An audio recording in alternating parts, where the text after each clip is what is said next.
ಶ್ರೀಕಾಂತ, ನಿಮ್ಮ ಹೊಲಕ್ಕೆ ದನಗಳು ನುಗ್ಗಿದ್ವು ಅಂತ ಜನಗಳು ಮಾತಾಡ್ಕೊಳ್ತಾ ಇದ್ರು, ನಿಜ ಏನೋ? ಎಂಥ ದರಿದ್ರ ಜನಪ್ಪ. ದನಗಳು ಬೆಳೆನೆಲ್ಲ ನಾಶ ಮಾಡಿಲ್ಲ ತಾನೆ? ಆ ದನಗಳನ್ನು ಬಿಟ್ಟು ದರಿದ್ರ ಜನ ಯಾರು ಅಂತ ನಿನಗೆ ಗೊತ್ತಿಲ್ವಾ? ನನಗೆ ಗೊತ್ತಿದ್ದಿದ್ರೆ ಅವ್ರು ಕೈ ಕಾಲು ಕತ್ತರಿಸಾಕ್ಬಿಡ್ತಿದೆ. ಈಗಲೂ ನೀನು ಆ ಕೆಲಸ ಮಾಡ್ಬೋದು. ಅಂದ್ರೆ ಆ ದರಿದ್ರ ಜನ ಬೇರೆ ಯಾರು ಅಲ್ಲ, ನಿನ್ನ ಚೇಲಗಳು. ನೀನೇ ಅವ್ರನ್ನ ಕಳಿಸಿ ನನ್ನ ಕಷ್ಟದ ಫಲನ ನಾಶ ಮಾಡೋ ಪ್ರಯತ್ನ ಪಟ್ಟೆ. ಶ್ರೀಕಾಂತ, ಯಾಕೆ ಕಿರಿಚ್ತೀಯಾ? ಯಾಕೆ ಕಿರಿಚ್ತೀಯಾ? ಮಾಡೋದೆಲ್ಲ ಮಾಡಿ ಏನು ಗೊತ್ತಿಲ್ಲ ಅಂತಾರ ನಾಟಕ ಆಡ್ತೀಯಾ? ನಾಚಿಕೆ ಆಗಲ್ಲ ನಿನ್ಗೆ? ನಾನು ನಿನ್ನ ಅಣ್ಣ ಹಾಕೋಣ, ನಿನ್ನ ಹೊಲನ ನಾನು ಯಾಕೋ ನಾಶ ಮಾಡಕ್ ನೋಡ್ಲಿ? ತಮ್ಮ ಆಗಿ ಅಣ್ಣನ ಮೇಲೆ ಆಪಾದನೆ ಹೊರಿಸ್ತಾ ಇದೆಯಲ್ಲ, ನಿನಗೆ ನಾಚಿಕೆ ಆಗ್ತಿಲ್ವಾ? ನಾನು ಸುಳ್ಳು ಆಪಾದನೆ ಹೊರಿಸ್ತಾ ಇಲ್ಲ, ಸತ್ಯ ಏನು ಅಂತ ಹೇಳ್ತಾ ಇದ್ದೀನಿ. ಆ ನಿನ್ನ ಬಾಡಿಗೆ ನಾಯಿಗಳನ್ನ ಒದ್ದು ಓಡಿಸ್ತಿದ್ದೀನಿ ನಾನು. ನನಗೆ ಎಷ್ಟು ಸಲ ಹೇಳಿದ್ರು ನಿಂಗೆ ತಲೆಗೆ ಬರ್ತಾ ಇಲ್ಲಲ್ಲ? ನಿನ್ನ ಹೊಲ ನಾಶ ಮಾಡೋದ್ರಿಂದ ನನಗೇನೋ ಲಾಭ ಸಿಗತ್ತೆ? ನೋಡು ಶ್ರೀಕಾಂತ, ನೀನು ಆ ಹೊಲದಲ್ಲಿ ಬೆಳೆ ಬೆಳಿತೀನಿ ಅಂತ ಹೋದ್ರೆ ಸುಮ್ಮನೆ ನಿನ್ನ ಸಮಯ, ನಿನ್ನ ಹಣ ಎಲ್ಲ ವೇಸ್ಟ್ ಆಗತ್ತೆ. ಆ ಭೂಮಿನ ಬೆಂಗಳೂರಿಂದ ಬಂದಿರೋ ಪಾರ್ಟಿಗೆ ಮಾರ್ಬಿಡು. ಅವರಲ್ಲಿ ಫ್ಯಾಕ್ಟ್ರಿ ಕಟ್ತಾರಂತೆ. ಫ್ಯಾಕ್ಟ್ರಿ ಕಟ್ಟಿದ್ರೆ ಸುತ್ತಮುತ್ತಿನ ಊರಿನ ಜನಕ್ಕೆ ಕೆಲಸ ಕೊಟ್ಟು ಪುಣ್ಯ ನಿನಗೆ ಸಿಗತ್ತೆ, ಕೈ ತುಂಬ ಹಣನೂ ಸಿಗತ್ತೆ ಕಣೋ. ಇನ್ನು ಬೆಂಗಳೂರು ಪಾರ್ಟಿಗೆ ಫ್ಯಾಕ್ಟ್ರಿ ಕಟ್ಟೋದಕ್ಕೆ ನನ್ನ ಜಮೀನೇ ಆಗ್ಬೇಕಾ? ಆ ಜಮೀನ ಮಾರಲ್ಲ ಅಂತ ಹೆಸರ ಹೇಳಿರೋದು ನೀವು. ಶ್ರೀಕಾಂತ, ನಿನಗೆ ಒಳ್ಳೇದಾಗ್ಲಿ, ನಿನಗೆ ಕೈ ತುಂಬ ಹಣ ಸಿಗ್ಲಿ ಅಂತ ನಾನು ಒದ್ದಾಡ್ತಾ ಇದ್ದೀನಿ. ಯಾಕೋ ನಿಂಗೆ ಇದು ಅರ್ಥ ಆಗ್ತಾ ಇಲ್ಲ? ಯಾಕೋ ಇಷ್ಟೆಲ್ಲ ಹಠ ಮಾಡ್ತಾ ಇದೆಯಾ? ನನಗೆ ಆ ಲಾಭನೂ ಬೇಡ, ಆ ಫ್ಯಾಕ್ಟ್ರಿನೂ ಬೇಡ, ಕೆಲಸ ಕೊಡ್ಸೋ ಪುಣ್ಯನೂ ಬೇಡ. ಗೊತ್ತು ಕಣ, ನನಗೆ ಗೊತ್ತು ನೀನು ಯಾಕೆ ಇಷ್ಟು ಹಠ ಮಾಡ್ತಾ ಇದೆಯಾ ಅಂತ. 3 ಕಾಸಿಗೂ ಬೆಲೆ ಇಲ್ದಿರೋ ನಾಯಿ ನಿನ್ ಕಿವಿ ಚುಚ್ಚಿದಾಳ. ಹೇಳ್ದಾಗೆ ಕುಣಿತಿದ್ಯಲ್ಲ? ಜಗದೀಶ, ನನ್ನ ಹೊಲದ ಬಗ್ಗೆ ಅಥವಾ ನನ್ನ ಮಲ್ಲಿ ಬಗ್ಗೆ ಕೆಟ್ಟಾಗ ಮಾತಾಡಿದ್ರೆ ನಾನು ಸುಮ್ಮನೆ ಇರಲ್ಲ. ಹೇಳಿದೆ ನನ್ನ ಮಲ್ಲಿ. ಶ್ರೀಕಾಂತ, ನಿನ್ನೆ ಮೊನ್ನೆ ತನಕ ಅವಳು ಮುಖ ನೋಡಿದ್ರೆ ಎದುರಾಡ್ತಿದ್ದವನು ಇವಾಗ ಅಚಾನಕ್ಕಾಗಿ ನನ್ನ ಮಲ್ಲಿ ಆಗ್ಬಿಟ್ಟ.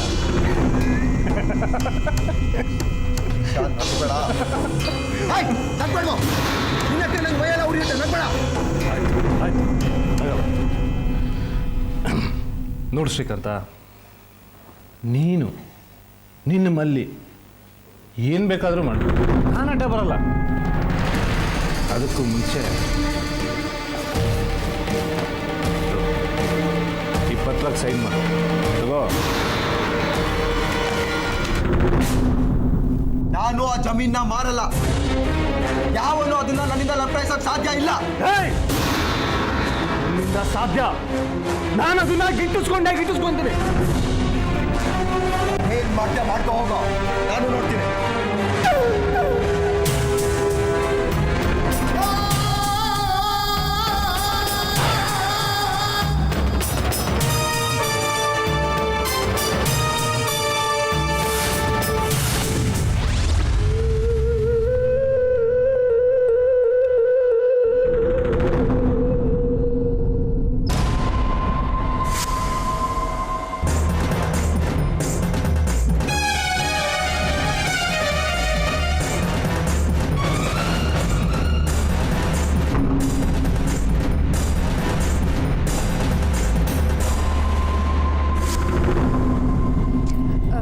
ಜಮುನಿ, ಏನಮ್ಮವ್ರೆ?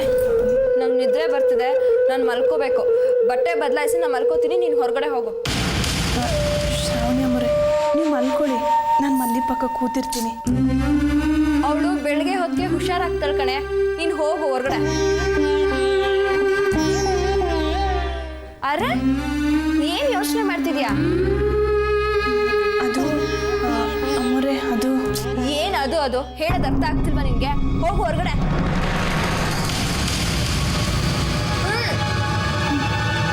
ನಿಮಿಷ ಚೇರು ಎತ್ಕೊಂಡು ಹೋಗು.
ಕೂತ್ಕೊಳ್ಳೆ. ಅದಕ್ಕೆ ನನಗ್ ತಲೆ ಕೆಟ್ಟಿದೆ. ಶ್ರೀ,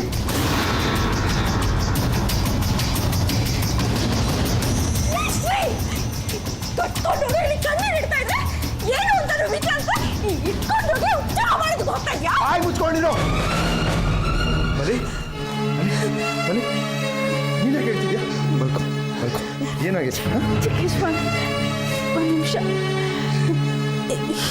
ಇದು ನನ್ನ ರೂಮ್ ಅಲ್ಲ, ಇದು ನನ್ನ ಮಂಚನೂ ಅಲ್ಲ.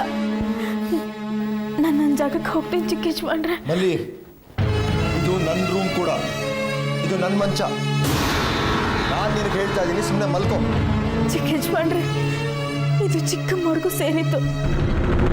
ನಾನಿಲ್ಲಿ ಮಲ್ಗೋದು ಸರಿಗಿಲ್ಲ, ನಾನು ಹೋಗ್ತೇನೆ. ಸರಿ ತಪ್ಪು ಏನು ಅಂತ ನನಗೆ ಹೇಳ್ಕೊಡ್ಬೇಡ ಮಲ್ಲಿ, ನನಗೆ ಗೊತ್ತಿದೆ. ಸುಮ್ಮನೆ ಮಲ್ಕೊ. ಹೇಳ್ತಾ ಇರುವಾಗ ನಿಂದೇನು ಶ್ರೀ? ಕಳ್ಸು ಅಣ್ಣ. ಯಾರ್ಯಾರೆಲ್ಲ ಬಿದ್ದಿರ್ಬೇಕು ಅಲ್ಲೇ ಬಿದ್ದಿರ್ಬೇಕು. ಮೊದಲು ಅವಳ ಕಳ್ಸು.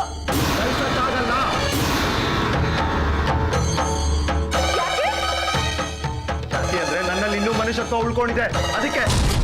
ಶ್ರೀ, ಮೊದಲು ನೀನ್ ನನ್ನ ಹತ್ರ ಈ ತರ ಎಲ್ಲ ಮಾತಾಡ್ತಾ ಇರ್ಲಿಲ್ಲ. ಈಗ ಮಾತಾಡ್ತಿದ್ದೀನಿ, ಏನೀಗ? ಯಾರು ಕಲ್ತಿದ್ದೀನ? ಇವಳ? ಅವಳಲ್ಲ, ನಾನೇ ಕಲ್ತಿದ್ದೀನಿ, ಏನೀಗ? ಯಾಕೆ ಶ್ರೀ ದಾಸೆ ಮಾತು ಕೇಳ್ಕೊಂಡು ಯಾರು ದಾಸಿ? ಯಾಕಿಬ್ರು ಹೀಗೆ ಜಗಳ ಆಡ್ತಿದ್ದೀರಾ? ನೋಡಿ ಅಮ್ಮ, ಈ ಶ್ರೀ ಹೇಗೆ ಮಾತಾಡ್ತಿದ್ದಾರೆ. ಬಾಯಿ ಮುಚ್ಕೊಂಡು ಸುಮ್ಮನೆ ಇರು. ಏನು ಇದು? ಅಯ್ಯೋ, ಅವಳು ನೋಡ್ತಿದ್ದಮ್ಮ, ನೀನು ಹೋಗು. ಅಂತ ಸಮಾಧಾನ ಮಾಡ್ಕೋ. ಶ್ರೀಕಾಂತ, ನೋಡಿ ಅಮ್ಮ, ನಿಮ್ಮಲ್ಲಿ ಹೇಳ್ತಾಳೆ ಶ್ರೀಗೆ ನಾನು ಅವ್ಳನ್ನ ಸಾಯ್ಸೋದಕ್ಕೆ ಬಂದಂತೆ. ಅವ್ಳ ಮಾತನ್ನ ನಂಬೋದು ಈ ಶ್ರೀ ನನ್ನೇ ಬಾಯಿಗೆ ಬಂದಂಗೆ ಬೈತಾ ಇದ್ದಾನೆ. ಅಲ್ಲಮ್ಮ, ನೀವೇ ಹೇಳಿ ಅಮ್ಮ, ಈ ಮಲ್ಲಿನ ನಾನು ಯಾಕಮ್ಮ ಸಾಯಿಸ್ಲಿ? ಸುಳ್ಳು ಹೇಳೋದಕ್ಕೂ ಮತ್ತೆ ಇತಿ ಮಿತಿ ಅನ್ನೋದು ಬೇಡವಾ? ಇವಳ ವಿಷಯ ಹಾಳಾಗಿ ಹೋಗ್ಲಿ. ಶ್ರೀ ಕಟ್ಕೊಂಡಿರೋ ಹೆಂಡತಿನ ಕೊಲೆಗಾರಳು ಅಂತ ಹೇಳ್ತಾ ಇದ್ದಾನಮ್ಮ. ಈ ಶ್ರೀಗೆ ಬುದ್ಧಿ ಬೇಡವಾ? ಬಾಯಿ ಮುಚ್ಕೊಂಡು ಸುಮ್ಮನೆ ಇರು. ಯಾಕೆ ಬಾಯಿ ಮುಚ್ಕೊಂಡಿರ್ಬೇಕು? ನನಗೆ ಅನ್ಯಾಯ ಆಗ್ತಿದ್ರೆ ನಾನು ಬಾಯಿ ಮುಚ್ಕೊಂಡು ಸುಮ್ಮನೆ ಇರ್ಬೇಕಾ? ನಿನಗೇನು ಅನ್ಯಾಯ ಆಗ್ತಿಲ್ಲ, ಸ್ವಲ್ಪ ತೆಪ್ಪಗಿರು. ಅಯ್ಯೋ ಅಯ್ಯೋ ಅಯ್ಯೋ, ಇದ್ಯಾಕೆ ಶ್ರೀಕಾಂತಪ್ಪವ್ರೆ ಹಿಂಗ್ ಮಾತಾಡ್ಬಿಡ್ತಿದ್ದೀರಿ ನೀವು? ಅಲ್ಲ, ತನಗೆ ಆಗ್ತಿರೋ ಅನ್ಯಾಯದ ಬಗ್ಗೆ ಪಾಪ ಶ್ರಾವಣಿ ಅಮ್ಮವರು ಬಾಯಿ ಬಿಟ್ಟು ಹೇಳ್ತಿದ್ರುವೆ ನಿನಗೇನು ಅನ್ಯಾಯ ಆಗಿಲ್ಲ, ಬಾಯಿ ಮುಚ್ಕೊಂಡು ಮೂಲೆಯಲ್ಲಿ ಕುಂತಿರು ಅಂದ್ರೆ ಅದು ನ್ಯಾಯನ ಹೇಳಿ? ಅಲ್ಲ, ಶ್ರಾವಣಿ ಅಮ್ಮವರು ಹೇಳ್ತದಕ್ಕೆ ಸಾನೆ ಅರ್ಥ ಅದೇ. ಮೊದಲು ಈ ಮಲ್ಲಿನ ಮನೆಯಿಂದ ಆಚೆ ಹಾಕಿ, ಶ್ರಾವಣಿ ಅಮ್ಮವರು ನೀವೆಂಡ್ರು, ಇವಳು ಈ ಮನೆ ದಾಟಿ. ದಾಸಿಗೆ ಸೇರಿದ್ರೆ ಸರಿಗಿರಲ್ಲ. ಹೆಸರಾಗಿ ಮಳೆ ತಂಡ ಕೊಡ್ಬೇಡ ಅಂತ ಬಾಯಿ ಮುಚ್ಕೊಂಡು ನಿನ್ ಕೆಲಸ ನೋಡ್ಕೊಂಡು ಹೋಗು. ಜೋರಾಗಿ ಮಾತಾಡ್ತಾವ್ರೆ. ಯಾಕೆ ಮಾತಾಡ್ಬಾರ್ದು? ನನ್ ಪರವಾಗಿ ಮಾತಾಡೋದಕ್ಕಿರೋದು ಅವಳೊಬ್ಳೆ. ಅವಳನ್ನ ಬಾಯಿ ಮುಚ್ಚು ಅಂತ ಹೇಳ್ತೀಯಾ? ನಿಜ ಹೇಳ್ಬೇಕು ಅಂದ್ರೆ ಈ ಮಲ್ಲಿ, ಈ ಮಹಾರಾಣಿ ಇದಾಳಲ್ಲ, ಇವಳು ನನ್ನ ಮನೆಗೆ ಬಂದ್ಮೇಲೆನೆ ನನ್ನ ನೆಮ್ಮದಿ ಎಲ್ಲ ಹಾಳಾಗಿದ್ದು. ಅಷ್ಟೇ ಯಾಕೆ, ಇವಳು ನನ್ನ ರೂಮಿಗೆ ಬಂದು ಸೇರ್ಕೊಂಡು ನನ್ನ ಮಂಚ, ನನ್ನ ಸೀರೆ, ನನ್ನ ಒಡವೆಗಳನ್ನೆಲ್ಲ ಹಾಳು ಮಾಡ್ಬಿಟ್ಲು. ಅವನಿ ಹೆಚ್ಚಿಗೆ ಮಾತಾಡಿದ್ರೆ ಈಗ ನೋಡು, ಮೊದಲು ಇವಳನ್ನ ಹೊರಗಡೆ ಹಾಕು, ಆಮೇಲೆ ಬೇರೆ ಮಾತು. ಒಂದ್ಸಲ ಕಳ್ಸಕ್ಕಾಗಲ್ಲ ಅಂತ ಹೇಳಿದ್ರೆ ಅರ್ಥ ಆಗ್ಲಿಲ್ಲ. ಯಾಕೆ ಕಳ್ಸೋದಕ್ಕಾಗೋದಿಲ್ಲ? ಇಟ್ಕೊಂಡೋಳು ಕಟ್ಕೊಂಡೋಳು ಒಂದೇ ರೂಮಲ್ಲಿ ಇರೋದಕ್ಕೆ ಸಾಧ್ಯನೇ ಇಲ್ಲ. ಶ್ರಾವಣಿ, ಇಲ್ಲಿ ಬಗ್ಗೆ ಇನ್ನೊಂದು ಕೆಟ್ಟ ಮಾತಾಡಿದ್ರೆ ಸರಿಗಿರಲ್ಲ. ನನ್ನಲ್ಲಿ ಆತ್ಮವಿಶ್ವಾಸ ತುಂಬಿ ಮತ್ತೆ ಮನುಷ್ಯನಾಗಿ ಮಾಡ್ದವಳು ಅವಳು. ಇನ್ನೊಂದ್ಸಲ ಎಲ್ರ ಮುಂದೆ ಹೇಳ್ತೀನಿ, ಕೇಳಿಸ್ಕೊ. ನಾನ್ ಎಲ್ಲಿರ್ತೀನೋ ಮಲ್ಲಿ ಅಲ್ಲೇ ಇರ್ತಾಳೆ. ಮಲ್ಲಿ ಅಲ್ಲೇ ಇರ್ತಾಳೆ. ಸಾಧ್ಯ ಇಲ್ಲ, ಮಲ್ಲಿ ಇಲ್ಲಿರೋದಕ್ಕೆ ಸಾಧ್ಯನೇ ಇಲ್ಲ. ನಾನು ಈ ಮನೆ ಸೊಸೆ, ಇದು ನನ್ನ ಮನೆ, ನನ್ನ ರೂಮು, ನನ್ನ ಮಂಚ, ನನ್ನ ಹಾಸ್ಟೆಲ್. ಕರೆಕ್ಟ್, ಸರಿಯಾಗಿ ಹೇಳ್ತಿದ್ಯಾ. ಕರೆಕ್ಟ್, ನೀನೇ ಈ ಮನೆ ಸೊಸೆ, ಇದು ನಿನ್ನ ಮನೆನೇ. ಈ ರೂಮು ನಿಂದೆ, ಈ ಮಂಚನೂ ನಿಂದೆ, ಈ ಹಾಸಿಗೆ ನೋಡಿ. ಸರಿಯಾಗಿ ಹೇಳ್ತಿದ್ದೆ ಶ್ರಾವಣಿ. ಮಲ್ಲಿ ಇಲ್ಲಿಂದ ಹೋಗಲೇಬೇಕು. ಆದರೆ ಮಲ್ಲಿ ಒಬ್ಬಳೇ ಹೋಗಲ್ಲ, ಅವಳ ಜೊತೆ ನಾನು ಹೋಗ್ತೀನಿ. ಇರು, ನೀನು ಈ ರೂಮಲ್ಲಿ ಹಾಯಾಗಿ ಬಿದ್ಕೋ ಮಂಚದ ಮೇಲೆ. ನೋಡಿದ್ರ ನಡಿ ಬನ್ನಿ. ಹೇಗ್ ಮಾತಾಡ್ತಾ ನೋಡಿದ್ರ ಅಮ್ಮ? ಅಮ್ಮ, ಏನು ಬಿಡು ನನ್ನ. ಮಾಡ್ತಿದ್ಯಾ? ನಡಿ ಬನ್ನಿ. Please, ಹಿಂದೆ ನಿಲ್ಲು.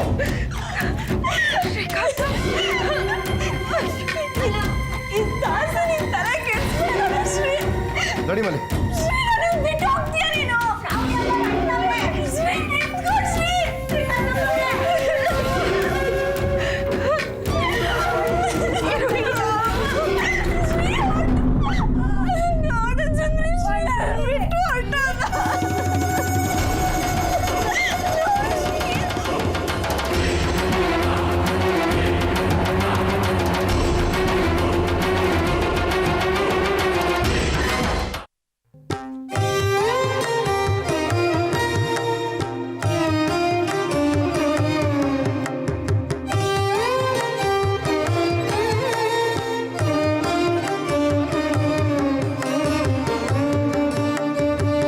ಎಲ್ಲಿಗೂ ಹೋಗ್ತಾ ಇದೆಯಾ? ಔಟ್ ಹೌಸ್ಗೆ. ಔಟ್ ಹೌಸ್ಗ? ಯಾಕೆ? ಹಿಂದೆ ನೀವೇ ಒಂದ್ಸಲ ನನ್ನ ಔಟ್ ಹೌಸಲ್ಲಿ ಕೂಡ ಜ್ಞಾಪಕ ಇದೆಯಾ? ಆಗ ನನಗದು ಇಷ್ಟ ಇರಲಿಲ್ಲ. ಈಗ ನನ್ನ ಇಷ್ಟದ ಪ್ರಕಾರ ಔಟ್ ಹೌಸಲ್ಲಿ ಇರೋದಕ್ಕೆ ಹೋಗ್ತಾ ಇದ್ದೀನಿ ಮಲ್ಲಿ ಜೊತೆ.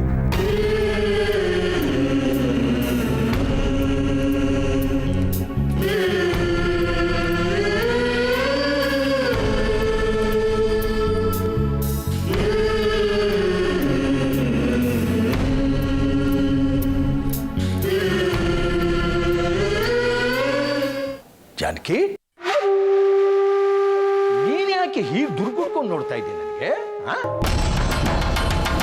ನಾನು ಯಾಕೆ ನಿಮ್ಮನ್ನು ದುರ್ಗುಟ್ಕೊಂಡು ನೋಡ್ತಿದ್ದೀನಿ ಅಂತ ನಿಮಗೆ ಗೊತ್ತೇ ಇಲ್ವಾ? ಇಷ್ಟೆಲ್ಲ ಅವಾಂತರಗಳು ನಿಮ್ಮಿಂದ ಆಗಿರೋದು ಅಂತಾನೂ ನಿಮಗೆ ಗೊತ್ತಿಲ್ವಾ? ನಾನು ಹೇಗೆ ಕಾರಣ? ನಿನ್ನ ಮಗನೇ ಇಷ್ಟಪಟ್ಟು ನಾನು ಔಟ್ ಹೌಸ್ ಹೋಗ್ತೀನಿ ಅಂತ ಹೇಳ್ದ. ನಾನೇನಾದ್ರೂ ಹೋಗು ಅಂತ ಹೇಳಿದ್ದ? ನೀವು ನೇರವಾಗಿ ಹೇಳಲಿಲ್ಲ, ಆದ್ರೆ ಅಂತ ಪರಿಸ್ಥಿತಿ ತಂದಿಟ್ರಿ. ಈ ಮನೇಲಿ ಯಾರು ನನ್ನ ಮಾತು ಕೇಳೋರೇ ಇಲ್ಲ. ನಾನು ಏನ್ ಮಾಡ್ಲಿ? ಅಯ್ಯೋ, ನನ್ ಕೇಳಿ ಹೊಡೆದಕ್ಕೂ ತಲೆನೇ ಓಡ್ತಿಲ್ವಲ್ಲ. ಯಾರು ನನ್ನ ಮಾತೇ ಕೇಳಲ್ಲ ಅಂತ ನಾನು ಏನ್ ಮಾಡ್ಲಿ? ಕೂಗ್ತಿದ್ರೆ ಇಲ್ಲಿ ಮರಿನೂ ಬರಲ್ಲ. ಜೋರ ಕೂಗು. ಜಾನಕಿ, ಔಟ್ ಹೌಸ್ಗೆ ಹೋಗು ಅಂತ ನಿನ್ನ ಮಗನಿಗೂ ಹೇಳಿಲ್ಲ, ತವ್ರ ಮನೆಗೆ ಹೋಗು ಅಂತ ನಿನ್ನ ಸೊಸೆಗೂ ಹೇಳಿಲ್ಲ. ಪ್ರಕಾರ ಅವ್ರು ನಡ್ಕೋತಾ ಇದ್ದಾರೆ. ಅಯ್ಯೋ, ಏನ್ ಮಾಡ್ಲಿ? ಜೀವನ ಹಾಳಾಗೋಯ್ತಲ್ಲಪ್ಪ. ಮನೆಯಲ್ಲಿ ಮಾತು ಹೇಳೋರು ಕೇಳೋರು ಯಾರು ಇಲ್ದಂಗೆ ಆಗೋಯ್ತಲ್ಲಪ್ಪ. ಏನ್ ಮಾಡ್ಲಿ ನಾನು? ಈ ಮನೇಲಿ ದೊಡ್ಡವರು ಅನ್ನೋರು ಯಾರು ಇಲ್ದಂಗೆ ಆಗೋಯ್ತಲ್ಲಪ್ಪ. ಅಯ್ಯೋ, ಅಳ್ಬೇಡ ಶ್ರಾವಣಿ, ಪ್ಲೀಸ್. ಅಯ್ಯೋ ಪಾಪ ಶ್ರಾವಣಿ ಇನ್ನೇನು ಅವಾಂತರ ಮಾಡ್ಕೊಂಡ್ಲೋ ಏನೋ. ನೀವು ಮಾತಾಡ್ತಾ ಇದ್ದಾರೆ, ಜೋರ ಮಾಡ್ಬೋದಾ? ಸರಿ. ಅಯ್ಯೋ, ಮಾಡೋದೆಲ್ಲ ನೀವು ಮಾಡ್ತಿದ್ದೀರಾ, ಆದ್ರೆ ಕೊನೆಗೆ ಎಲ್ಲಾದ್ರೂ ಹಾಕೊಳ್ಳೋರು ನಾನು. ಚೆನ್ನಾಗಿದೆ ನಿಮ್ಮ ಆಟ.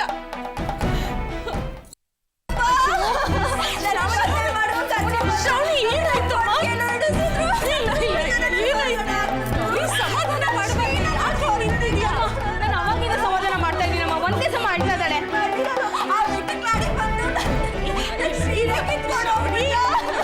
ಅಷ್ಟು ಸುಸ್ತು ಮಾಡ್ಕೊಂಡು ಯಾಕೆ ಸುಮ್ಮನೆ ಇರಿಯಮ್ಮ ನೀವು? ನೀವು ದೊಡ್ಡರಾಗಿ ಶ್ರೀಗೆ ಒಂದು ಮಾತು ಬುದ್ಧಿ ಹೇಳೋದಕ್ಕೆ ನಾನು ಹೇಳ್ತೀನಿ. ಚಿಕ್ಕಪ್ಪ, ನೀನು ಮನುಷ್ಯ ಅಲ್ಲ, ಕಲ್ಲು ಬಂಡೆ. ನೋಡು, ನೀವು ಗಂಡಸರಿಗೆ ಸಿಟ್ಟು ಬಂದಾಗ ಅವ್ರ ತಂಟೆಗೆ ಹೋಗ್ಬಾರ್ದಮ್ಮ. ಈಗ ಶ್ರೀಕಾಂತನ್ಗೆ ಸಿಟ್ಟು ಬಂದಿದೆ, ಅವನ ತಂಟೆಗೆ ಹೋಗ್ಬೇಡ, ಸುಮ್ಮನೆ ಇದ್ಬಿಡು. ನಾ ಹೇಳ್ತಿದ್ದೀನಿ ನೋಡು, ನಾನು ಅವನ ತಾಯಿ. ಅವನ ಸಿಟ್ಟು ಜಾಸ್ತಿ ಹೊತ್ತಿರೋದಿಲ್ಲ, ಒಂದು 2-3 ದಿವಸ, ಆಮೇಲೆ ತಣ್ಣಗಾಗ್ತಾನೆ. ಆಗ ನೋಡು, ನಾನು ಚೆನ್ನಾಗಿ ಅವನ ಬುದ್ಧಿ ಹೇಳ್ತೀನಿ. ಶ್ರೀ ನಿಮ್ಮ ಮಾತು ಕೇಳ್ಬಿಡ್ತಾನೆ ನೋಡಿ. ಯಾಕೆ ಕೇಳಲ್ಲ ಶ್ರಾವಣಿ? ಅವನು ನನ್ನ ಮಗ, ನನ್ನ ಮಾತು ಅಂದ್ರೆ ವೇದವಾಕ್ಯ ಅವನಿಗೆ. ನನ್ನ ಮಾತು ತುಂಬಾ ಬೆಲೆ ಕೊಡ್ತಾನೆ. ನೋಡು, ನಾನು ಇನ್ನೂ ಒಂದ್ಸಲ ಹೇಳ್ತಿದ್ದೀನಿ, ಕೇಳಿಸ್ಕೊ. ಗಂಡಸರು ಪಿತ್ತ ನೆತ್ತಿಗೆ ಏರಿದಾಗ ನಾವು ತಾಳ್ಮೆಯಿಂದಿರಬೇಕು, ಅವ್ರ ಪಾಡಿಗೆ ಅವ್ರನ್ನ ಬಿಟ್ಬಿಡ್ಬೇಕು. ಒಂದು 3-4 ದಿವಸ ಆಗಲಿ, ಆಮೇಲೆ ಅವನಿಗೆ ಸಮಾಧಾನ ಹೇಳಿ ನಿನ್ನ ಹತ್ರ ಕರ್ಕೊಂಡು ಬರ್ತೀನಿ. ನಿಮ್ಮ ಮಾತು ಅವ್ನು ಕೇಳೋ ಹಾಗಿದ್ದಿದ್ರೆ ಈಗ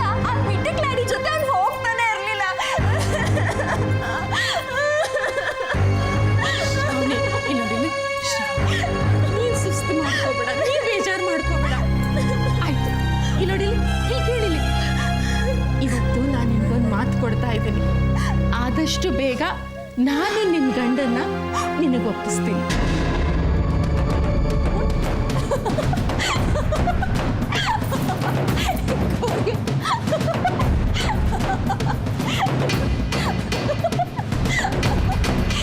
ನಿಮ್ಗೆಲ್ಲ ಭ್ರಾಂತಿ ಅಷ್ಟೇ.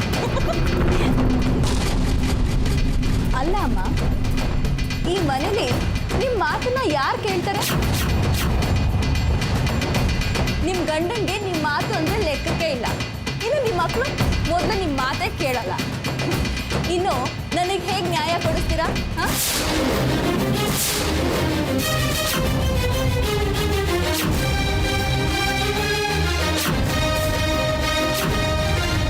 ನೀವು ನನಗೆ ನ್ಯಾಯ ಕೊಡಿಸ್ತೀರಾ? ತಿಂಗಳಿಗೊಂದು ವ್ರತ, ವಾರಕ್ಕೊಂದು ವಿಶೇಷವಾದ ಪೂಜೆ, ಪ್ರತಿದಿನ ಮಂಗಳಾರತಿ. ಇಷ್ಟೇ ನಿಮಗೆ ಗೊತ್ತಿರೋದು.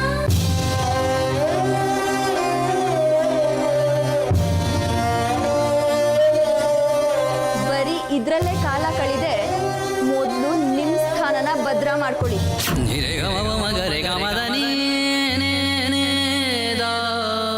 ನಿಮ್ಮ ಸ್ಥಾನ ಭದ್ರವಾಗಿದ್ರೆ ತಾನೆ ಬೇರೆಯವರಿಗೆ ಸಹಾಯ ಮಾಡೋದಕ್ಕೆ ಸಾಧ್ಯ.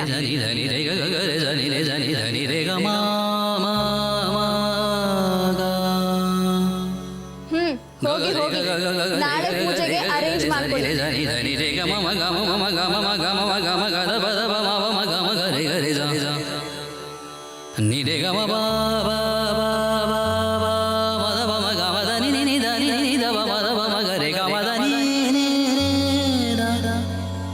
ಪಮದ ಪಮದ ಪಮಗರೆ ಗಮದನಿ ಪಮದ ಪಮದ ಪಮಗರೆ ಗಮದನಿ ಪಮದ ಪಮದ ಪಮಗರೆ ಗಮದನಿ